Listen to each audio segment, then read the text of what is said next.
मुंबई के लिए ना मुसीबतें जो है वो मुसीबतें नहीं, मुसीबतों का पहाड़ बन गए हैं। भाई 2 मैच हार गए थे, कप्तानी पर सवाल थे, कई सारे सवाल थे, फिर सबने कहा अपने घर आएंगे वानखेड़े स्टेडियम तो शायद Mumbai Indians will get it's mojo back. लेकिन अपने घर में यानी कि वानखेड़े स्टेडियम में तो मुंबई इंडियंस की दुर्गति हुई है।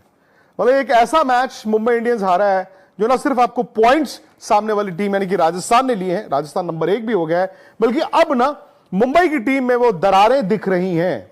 दरारों का मतलब यह नहीं कि किससे लड़ाई हो रही है, दरारों का मतलब है कि इस टीम की कमजोरियां अब सामने आ गई हैं और टीम में कॉन्फिडेंस बिल्कुल नहीं दिख रहा। यह मैच दोस्तों शायद पहले ओवर में खत्म हो गया था। भले ही आप इसे कहें जी 20-40 ओवर का मुकाबला होता है, लेकिन शायद पहले ओवर में ट्रेंट बोल्ट ने मैच खत्म कर दिया था।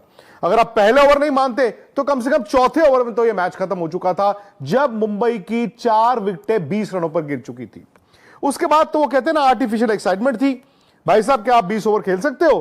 क्या आप 125, 30, 40 रन बना सकते हो? चलिए फिर उसके बाद हम भी बैटिंग करने आ जाएंगे। राजस्थान बड़ा मजबूत दिखा है। राजस्थान ने आते ही अटैकिंग क्रिकेट खेली और कहीं ना कहीं यह मानना होगा कि ट्रेंट बोल्ट की वो सियानत थी। रोहित शर्मा, ट्रेंट बोल्ट, रोहित शर्मा की बाकी खिलाड़ियों की तरह लेफ्ट आर्म फास्ट बॉलर की कमजोरी है, और वो कमजोरी है वो गेंद जो लेफ्ट आर्म फास्ट बॉलर के अंदर आती हो। और जो वो पहला बॉल खेल रहे थे ट्रेंट बोल्ट का ये सोच के वो ओपन चेस्टेड थे कि गेंद अंदर आएगा, लेकिन 3/4 लेंथ से ट्रेंट बोल्ट ने वो गेंद उनको बाहर निकाला। खुल गए रोहित शर्मा, कॉट बिहाइंड 0। अगली गेंद पर नमन धीर जो अंदर गेंद आया एलबीडब्ल्यू। और ट्रेंट बोल्ट की तो खासियत है वो एक ओवर में एक तो आउट करते नहीं, वो तो 2 ही आउट करते हैं। और उसके बाद तो भाई साहब पता ही नहीं चला कौन आया कौन गया, और 20 रनों पर जब 4 विकेटें गिर चुकी थी, मुंबई बुरी तरह से धराशायी हो चुका था। अब सवाल यह है कि हार्दिक पांड्या के लिए क्या होगा। हार्दिक ने आज बैटिंग ठीक की, वो समझ गए थे कि एक डेस्परेट सिचुएशन है, उन्होंने आके 6 चौके भी लगाए, लेकिन मैच में इंटरेस्ट नहीं था। उनको फिर भी फंसाया किसने? यूजी चहल ने। अब इस मैच में ना 2 टीमों की कहानी है और छोटी छोटी बहुत सी कहानियां हैं। एक कहानी रोहित शर्मा की फेलियर की, एक कहानी है यूजी चहल की। 3 मैचों में 10 विकेटें हो गई। आज उन्होंने जिस तरह से आकर ये 3 आउट किए 4 ओवर में 11 रन देकर, एक तरफ बोल्ट ने 3 आउट किए, दूसरी तरफ बीच में आके चहल ने 3 आउट किए। और चहल भी तो सबको कह रहे हैं ना सिलेक्टरो, मैं ही हूं इस लीग का नंबर 1 लेग स्पिनर, और पिछली 3 आईसीसी टूर्नामेंट्स जो हुई हैं व्हाइट बॉल, आपने मुझे एक मैच नहीं खिलाया। आपने मुझे अभी भी वर्ल्ड T20 के लायक तो समझा नहीं, लेकिन लड़ता हूं। और शायद मुझे लगता है ना कि एक झटका लगा होगा यूजी चहल को जब कॉन्ट्रैक्ट नहीं मिला, टीम से बाहर हुए। शायद वो एक मोमेंट होता है, या तो बिखर जाते हैं या फिर अपनी गेम पर और काम करते हैं। उनकी बॉलिंग में वो काम दिख रहा है।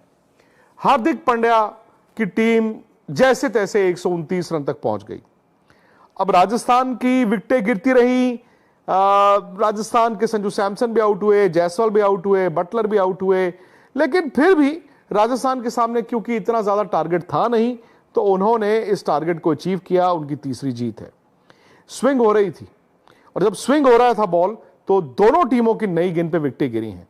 राजस्थान नंबर 1 है, और राजस्थान समझता है कि पिछले साल भी वो इसी सिचुएशन में थे और वहां से वो फिसल गए थे, लेकिन इस बार राजस्थान को फिसलना नहीं है। शायद राजस्थान बाकी टीमों को भी देख रहा होगा कि बाकी टीमों में भी अब कमजोरी दिख रही है, लेकिन बात तो मुंबई की है यार, कि इस मुंबई की रात की सुबह होगी कि नहीं होगी। आज तो वानखेड़े स्टेडियम में हार्दिक पांड्या को बू किया गया, यहां तक कि जब टॉस का वक्त था, और यह बड़ा शॉकिंग था कि टॉस के वक्त जब उनका नाम लिया संजय मांजरेकर कमेंटेटर ने, तो लोग बू करना शुरू हो गए। यहां तक कि कमेंटेटर संजय मांजरेकर को कहना पड़ा क्राउड को, बिहेव योरसेल्फ। यह आपने शायद कभी सुना नहीं होगा, देखा नहीं होगा। क्या उनको करना चाहिए था, नहीं करना चाहिए था, वो बात की बात है। लेकिन यार अब हार्दिक पांड्या और मुंबई इंडियंस वो तो अपने ही फैंस के निशाने पर आ गई है। हालांकि हाँ, मैच में आपने एक मूवमेंट देखा होगा जो हीरो कैम है, जब रोहित शर्मा लॉन्ग ऑन पर फील्डिंग कर रहे थे, वो बार बार क्राउड को कह रहे थे कि बू मत करो, बू मत करो। लेकिन अब बहुत लेट हो चुका है, क्योंकि बात सिर्फ ये नहीं है कि जो विवाद हुआ, बात यह है कि मुंबई इंडियंस की परफॉर्मेंस भी लगातार गिरती जा रही है, बद से बदतर होती जा रही है। आज आपने बुमराह से करवाया ना नया गेंद, तो पहले 2 मैचों में तो करवाया नहीं, लेकिन यहां से अगर आप मुंबई इंडियंस के फैन हैं तो आप ही निकालिए कहीं ना कहीं से कुछ तिकड़म कि यह टीम जीत की पटरी पर वापस आए। इस टीम का फिलहाल तो टॉप 4 में कोई ना स्थान दिखता है और ना ही कोई रास्ता दिखता है। खैर, कई और टीमें हैं जो टॉप 4 के लिए लड़ रही हैं, मसलन बैंगलोर, मसलन लखनऊ, और इनका मुकाबला जो होगा। तो फ्रेंड्स, अभी आप देख रहे थे इंडियन मीडिया का रिएक्शन, किस तरह से ऑडियंस की तरफ से, जो स्टेडियम में देखने आने वाले दर्शकों की तरफ से हार्दिक पांड्या को ट्रोल किया जा रहा है। इस तरह से नहीं करना चाहिए, लेकिन जो फ्रेंचाइजी मुंबई इंडियंस ने की है उससे काफ़ी फैन नाराज़ भी हैं।